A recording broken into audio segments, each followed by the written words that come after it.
Welcome back po sa ating channel. Di nakatiis. Kim Chu, hindi pinalagpas ang naturang pahayag ng aktor na si Sian Lim tungkol sa kanya. Reaksyon ng mga netizens alamin. Usap-usapan ngayon ng mga netizens ang naturang pahayag ng aktor na si Sian Lim na kumalat sa iba't ibang bahagi ng social media na kung saan may patungkol pa rin ito sa kanilang hiwalayan ng kanyang dating girlfriend na si Kim Chu.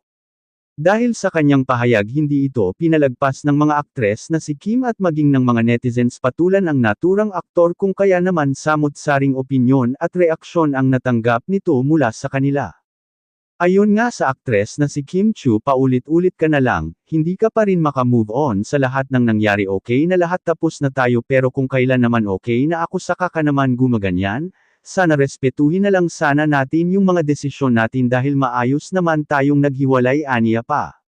Samantala, tila hindi ito nagustuhan ng mga fans ng aktres na si Kim Chu na kung saan maraming mga netizens ang nakisimpatya sa aktres na talaga namang nakatikim ang aktor ng mga masasakit na salita mula sa kanila.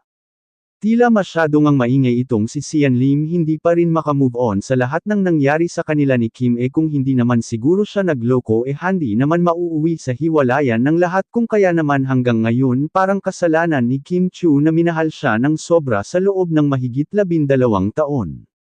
Gayunpaman sa kabila ng lahat ng nangyari marami pa ring naniniwala sa aktres na si Kim na kung saan kahit napakasakit na nangyari sa kanila ay nandoon pa rin yung respeto niya sa kanyang dating nobyo na kung kaya't ganun na lang siya sir-on ng aktor na si Sian.